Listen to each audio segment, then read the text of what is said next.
उसमें water cannon है, आंसू गैस के गोले हैं, या बच्चों को डिटेन आप कर सकते हैं। लॉ एंड ऑर्डर भी कर रहा है। अरे क्या, कौन सा लॉ एंड ऑर्डर भी कर रहा है? मतलब आप बच्चों के सर फाड़ देंगे? लाठी चार्ज में डायरेक्ट सर पे मारने की लाठी की परमिशन होती है क्या? कौन से लॉ में आपने पढ़ा है, मुझे बता दीजिए। कौन सा पत्रकारिता आपने करी है, मुझे बताइए ना आप। कहाँ लिखा है, कौन से कॉन्स्टिट्यूशन में तो सरकार के खिलाफ एक टीचर को बोलना शोभा देता है क्या? अच्छा, सरकार के खिलाफ एनडीए की सरकार है बिहार में, मैं आपसे मोदी जी के खिलाफ बोलना। बिल्कुल बोलेंगे, क्यों नहीं बोलेंगे? नीतीश कुमार के बाबू, मेरे को आप ये बताइए, ये कहाँ लिखा है कि एक टीचर सरकार के खिलाफ नहीं बोल सकता? मेरी क्या बात जरूरत थी, बताइए। मेरी बात सुन लीजिए। और भी टीचर हैं, मेरी बात सुन लीजिए। एक बात आप मुझे बताइए, एक अध्यापक जो अगर बच्चों के बीच में आ गया, उनका हौसला बढ़ाने के लिए, उनकी मांग को, क्योंकि एक बात मुझे बताइए, एक अध्यापक जिसके हाथ में बच्चों का भविष्य होता है, अगर वो बच्चों के साथ प्रदर्शन में आ गया तो उसने कौन सा उल्लंघन वाला कार्य कर दिया? और वहां क्यों नहीं पहुंचे? या विकास दिव्य कीर्ति वहां क्यों नहीं पहुंचे? मुद्दा इस बात का है कि इस देश के अंदर जब सड़क पर छात्र उतरते हैं एजुकेशन के लिए, तो उनके ऊपर लाठी और डंडे क्यों मारे जाते हैं? और यही नौजवान जब मंदिर और मस्जिदों के लिए उतरते हैं तो सरकार उनको क्यों नहीं रोकती? खान साहब की तरफदारी क्यों कर रहे हैं मुख्यमंत्री? शर्म आनी चाहिए आपको। शर्म प्रवोक कर रहे हैं बच्चों को, आप तरफदारी कर रहे हैं। शर्म तो आपको आनी चाहिए कि एक वो व्यक्ति माला जपी खान सरकार, माला जपी आप। मेरी बात सुन लीजिए, मैं तो इस देश के अंदर गुरु को सबसे बड़ा मानता हूं। मेरी बात सुन लीजिए, अगर मैं जिनको ये नहीं ठीक से ये नहीं पढ़ पाते, बेटी बचाओ बेटी पढ़ाओ नहीं पढ़ पाते, वो जो बैठकर पॉर्न वीडियो देख रहे हैं, ये लोग करेंगे नेतागिरी? या जो देश की बेटियों की इज्जत लूट रहे हैं, ये नेतागिरी करेंगे? एक ही टीचर है बिहार में, खान सर, मतलब बिहार तो नहीं है ना, एक ही टीचर है, और भी सारे बहुत। मैं आपसे ये कह रहा हूं, मेरी बात सुन लीजिए, जिन बच्चों को मारा और पीटा गया वो इस देश का भविष्य है। और मैं ये कहता हूं कि नीतीश कुमार जी, आप एक तो मोदी जी के पैर छूते हुए नजर आते हैं, आपका तो काम ही यही है सरेंडर वाला।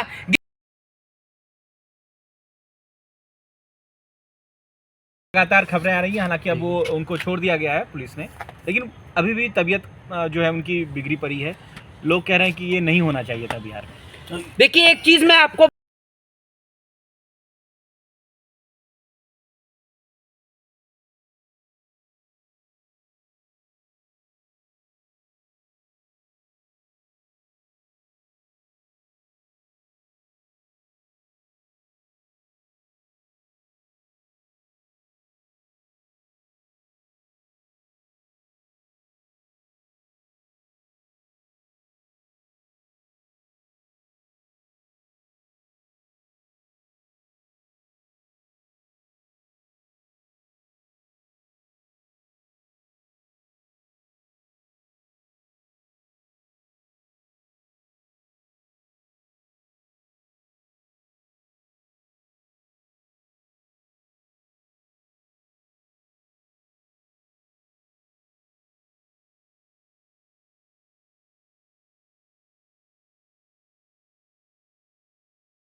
में अपना सुविधा दे रहे हैं। मेरे को एक बात, को क्या जरूरत है कूदने की? मेरी बात सुन लीजिए। पहली बात तो आप मुझे ये बताइए कि आप जो इतना ये जो भाजपा के आप जो सपोर्टिव पत्रकारिता कर रहे हैं, मैं आपसे पूछना चाहता हूं कि जो छात्रों के ऊपर, खान सर को हटाइए, छात्रों के ऊपर जो लाठी और डंडे मारे गए, क्या वो सही है?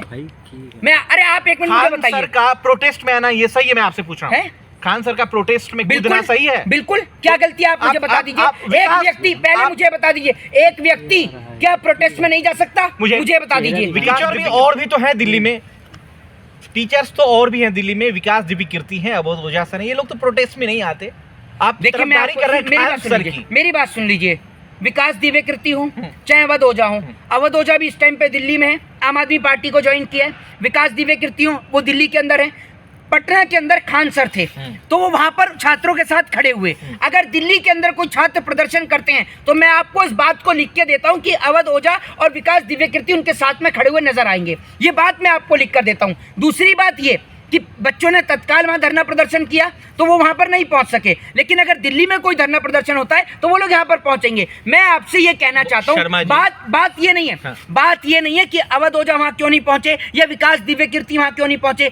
मुद्दा इस बात का है कि इस देश के अंदर जब सड़क पर छात्र उतरते हैं एजुकेशन के लिए तो उनके ऊपर लाठी और डंडे क्यों मारे जाते हैं, और यही नौजवान जब मंदिर और मस्जिदों के लिए उतरते हैं तो सरकार उनको क्यों नहीं रोकती? खान सर की तरफदारी क्यों कर रहे हैं? शर्म आनी चाहिए आपको। शर्म प्रवोक कर रहे हैं बच्चों को, आप तरफदारी कर रहे हैं। शर्म तो आपको आनी चाहिए कि एक वो व्यक्ति माला जपी खान सर का, माला जपी आप। मेरी बात सुन लीजिए। मैं तो इस देश के अंदर गुरु को सबसे बड़ा मानता हूं। मेरी बात सुन लीजिए, अगर मैं उनसे पढ़ा लिखा होता तो मैं आपको उनके नाम की माला भी जपता। मैं अपने गुरु को भगवान से भी बड़ा मानता हूं। गुरु से बड़ा कोई नहीं होता, ये मैं आपको बताता हूं। माँ बाप जन्म देते हैं, भगवान सृष्टि में भेजता है, लेकिन एक बच्चे को पढ़ा लिखा कर उसको एक काबिल इंसान बनाने का काम एक गुरु करता है। और मैं ये मानता हूं कि आज उन बच्चों के पास खान सर जैसा अध्यापक है, टीचर है, जो बच्चों को पढ़ाने का काम कर रहा है। और आप जो कह रहे हैं ना उसको एजुकेशन माफिया, जानते हैं कुछ बच्चे ऐसे भी पढ़ते हैं उनके पास में जिन्हों के पास फीस देने की स्थिति तक नहीं है, उन तक को वो पढ़ाने का काम वो व्यक्ति करता है, क्योंकि वो चाहता है कि पढ़ेगा इंडिया तो बढ़ेगा इंडिया। तो कुछ लोग कह रहे हैं कि मारने की साजिश है, वो हॉस्पिटल में है। देखिए, एक बात मैं आपको बता दूं, सीधी सी बात है, इस देश के अंदर कोई भी शिक्षा पे बात करेगा तो वो बात भाजपा को बुरी लगेगी, लेकिन अगर वही वो पटना के खान सर अगर इस देश के अंदर कोई नफरत फैलाने वाली बात कर रहे होते तो वो बात भाजपा को अच्छी लगती। मैं आज ये बात देश के तमाम नौजवानों को बताना चाहता हूँ कि अगर आप मंदिर और मस्जिदों के लिए लड़ोगे तो सरकार आपको नहीं रोकेगी, लेकिन अगर आप शिक्षा के लिए लड़ोगे, आप बेहतर रोजगार के लिए लड़ोगे तो सरकार आपको रोकेगी भी,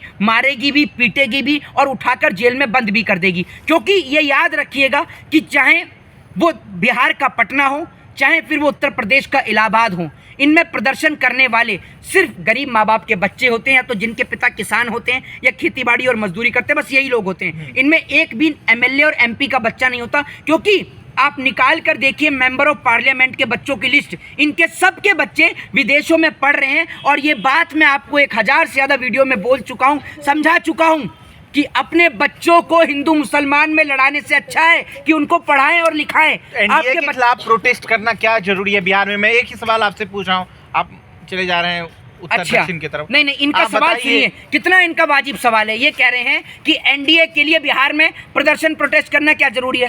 मतलब एनडीए के वहाँ बिहार में जो बाइडेन के लिए हम प्रदर्शन करें कि जो बाइडेन वहाँ अमेरिका के लोगों को या बिहार के लोगों को रोजगार नहीं मिल रहा, इसके लिए पढ़ाई करने के लिए है, नेतागिरी करने के लिए है? एक बात आप मुझे बताइए, जो छात्र अपनी मांग करेंगे, और एक बात आप मुझे बताइए, ये कहाँ लिखा है कि छात्र नेतागिरी नहीं कर सकते? ये अनपढ़, जाहिल और गवार, लोटा छाप, ये लोग नेतागिरी करेंगे। जो पढ़े लिखे नहीं है, जाहिल लोग, ये नेतागिरी करेंगे। जिनको ये नहीं ठीक से ये नहीं पढ़ पाते, बेटी बचाओ बेटी पढ़ाओ नहीं पढ़ पाते, वो जो बैठकर पॉर्न वीडियो देख रहे हैं, ये लोग करेंगे नेतागिरी। या जो देश की बेटियों की इज्जत लूट रहे हैं, ये नेतागिरी करेंगे। एक ही टीचर है बिहार में, खान सर, मतलब बिहार तो नहीं है ना, एक ही टीचर है, और भी सारे बहुत। मैं आपसे ये कह रहा हूँ, मेरी बात सुन लीजिए, जिन बच्चों को मारा और पीटा गया वो इस देश का भविष्य है। और मैं ये कहता हूँ कि नीतीश कुमार जी, आप एक तो मोदी जी के पैर छूते हुए नजर आते हैं, आपका तो काम ही यही है सरेंडर वाला।